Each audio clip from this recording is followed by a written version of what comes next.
Hey guys, what's up? Unrested here, and I am stopping in real quick before I get started on a big canvas I'm about to do here for a client because I made a promise to my viewers that I would review the movie The Forest. If you don't know, it's a 2016 horror movie release that came out back as far as January, so I'm already how many months late on that? January, February, March, 3 months late. Great. Really up-to-date reviews there, Scott. Thanks so much. Osadoshi fans asked me to do this, and I just want to let them know that yes, I am working on future Osadoshi. I'm actually, take a look here, I'm actually doing artwork for it right now. It's obviously incomplete artwork, but I am putting stuff into the works. I do have stuff, I have projects on the way. I'm actually doing a series on real nightmares that people have had, and I've illustrated a lot of the nightmares to make it a little more interesting, exciting, better than just me talking in front of a camera type thing. Anyway, off topic. The Forest. The Forest. The Forest. How was it? Well, I wrote down some stuff as I was watching it so that I could do a quick review. I mean, right off the bat, it was, a gaijin director, of course. It wasn't made in Japan by a Japanese person. I believe there's parts of it that were actually filmed in Japan, but you can tell quite a bit of it was not made in Japan. Like, there's like these weird basements where they go underground. You're like, yeah, no kind of basements like that exist in Japan. They're just not built that same way. Not that, Western architecture doesn't exist in Japan. It does, but for the most part, there's a lot of original Japanese designs just due to the fact that how they build around earthquakes and stuff like that. For example, very, very old buildings in Japan tend to not use nails. They fit together wood in a special way so that when an earthquake shakes the building, it doesn't break it down. Okay, so fantasy version of Japan. The director just made up his own sort of fantasy version of Japan. The movie starts out, this girl who has a twin sister has a feeling that that twin sister has gone missing. She checks in on her. Yes, of course, the sister has gone missing while she's been a teacher at an English school, not an English school, sorry, a high school in Japan. And I believe it might be an all-girls. Yeah, it's an all-girls high school in Japan. She wandered into Aokigahara Forest, also known as the Suicide Forest, and she hasn't returned since. And if people don't return after 48 hours, most times I think that those people have committed suicide because Aokigahara kind of is the place for a lot of people to do that. If you want to learn more about Aokigahara, you can. Me making this whole entire video about Aokigahara would be pointless, as I've made multiple videos about Aokigahara at this point. I've even gone there myself. So you're actually getting a review by someone who not only lives in Japan, speaks Japanese, but has actually been to Aokigahara and is not just saying, I don't know if this movie got it right. Maybe it did, maybe it didn't. It didn't. So even from the beginning, like, it's very strange. Like, she gets off at a train stop in Aokigahara to start looking for her sister, and she just, like, gets off at the station, walks across the tracks, totally illegal in Japan, by the way, and then just starts walking down a road and knows where to go to where there's a morgue in the middle of the woods where they collect dead bodies of people who've committed suicide in the woods.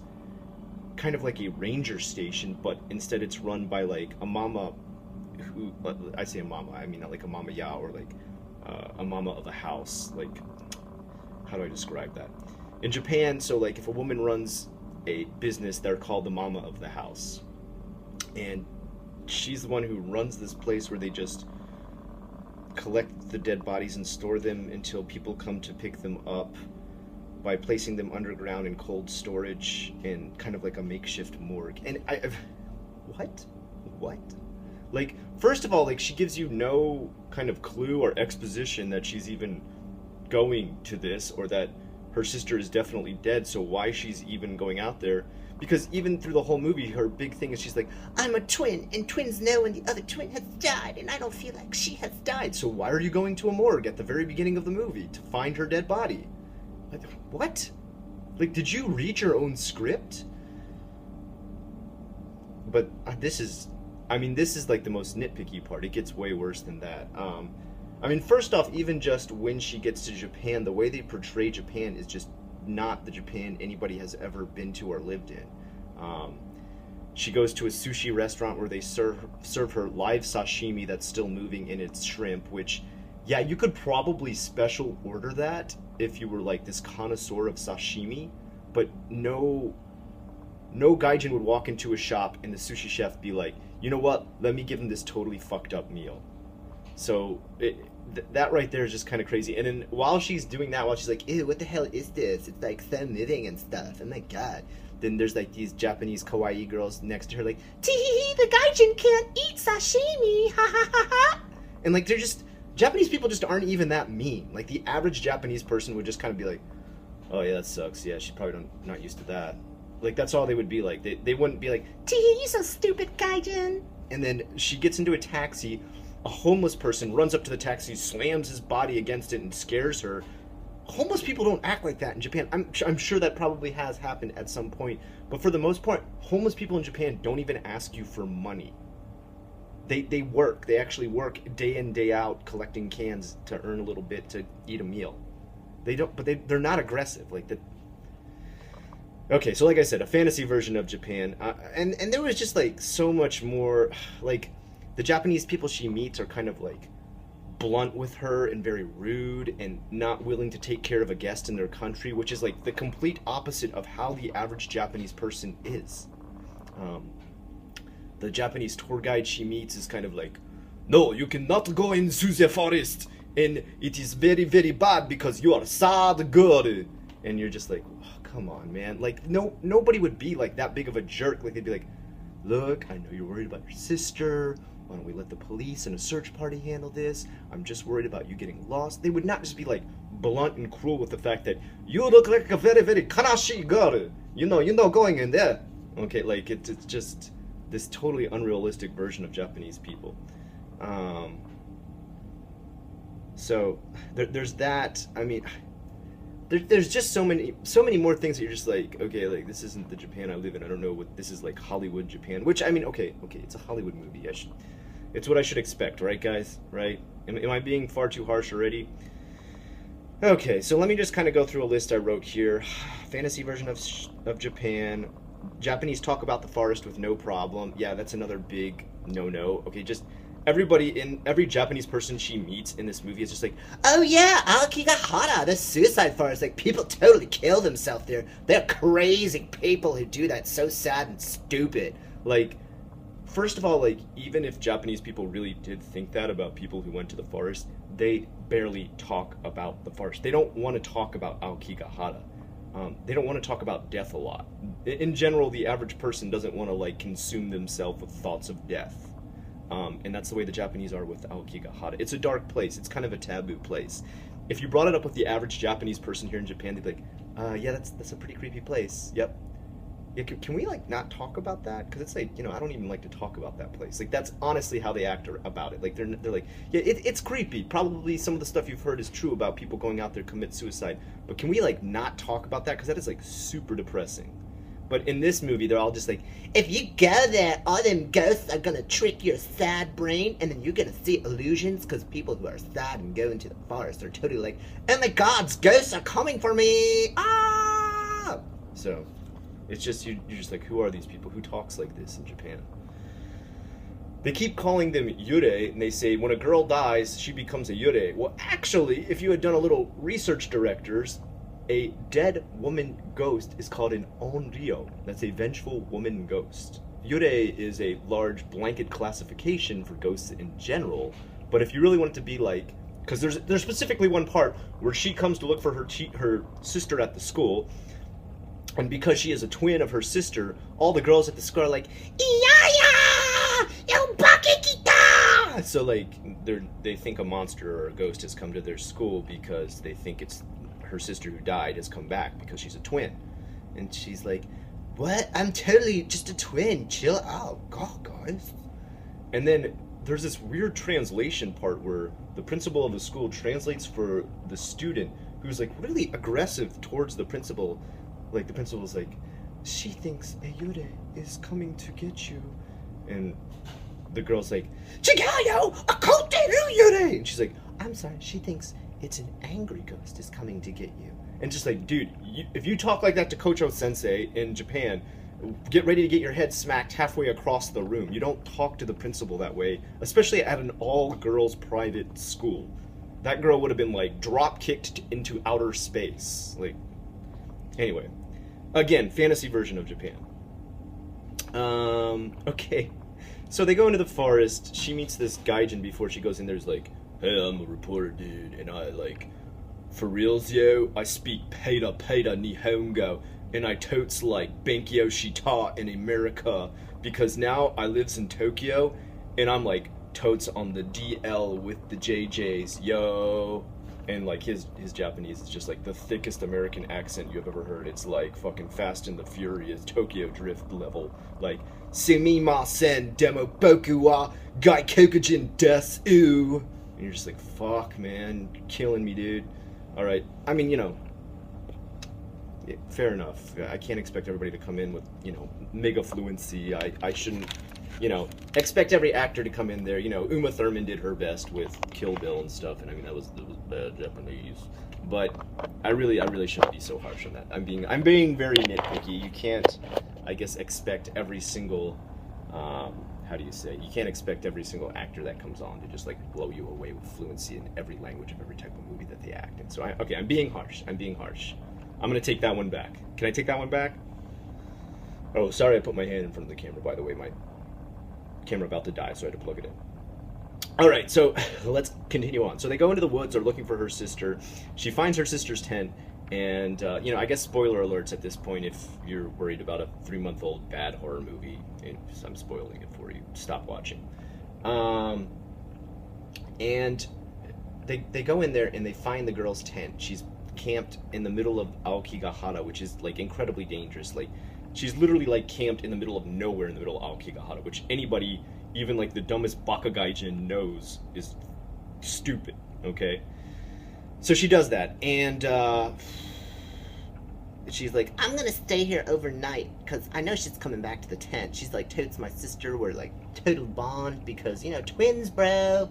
And their Japanese tour guide, being very non-Japanese, is like, no, abunai desu yo. We do not stay in the forest alone at night.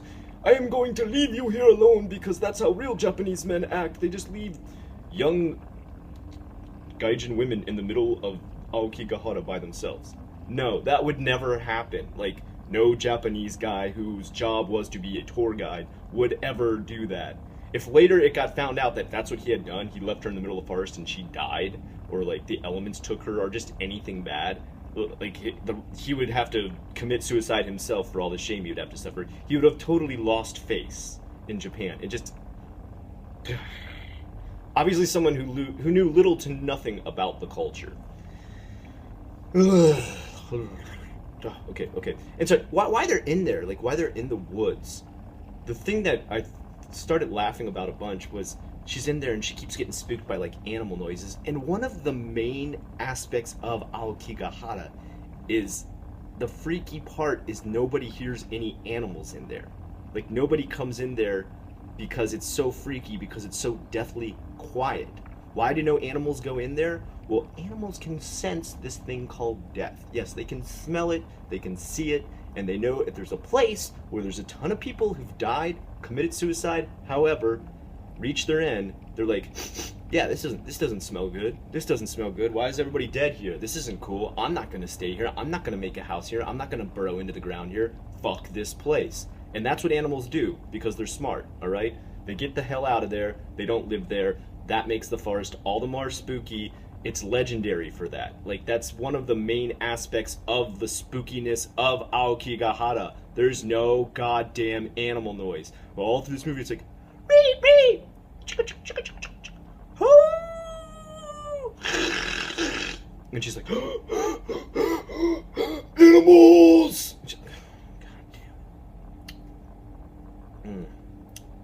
So, she's going in there, and just like right away when she's going into this forest to look for her sister, here's the first things that popped into my mind.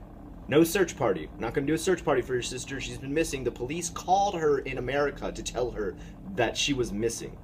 No police. No police come out to help her at all. Yeah, that's probably not going to happen in Japan. No help at all from anybody except for one tour guide and one reporter who speaks a little bit of Japanese.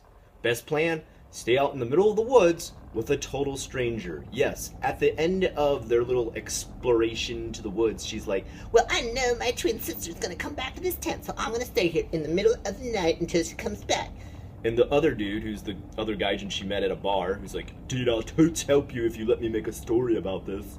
He's like, I'm staying too. And she's like, Okay, good.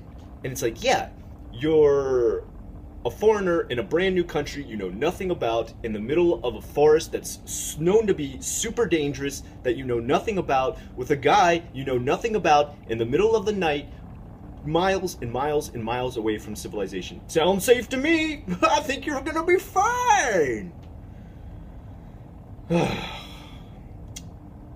And from there's a little bit of a reveal at the end. I guess I'm not gonna totally spoil the last part of it, of what it evolves into at the end.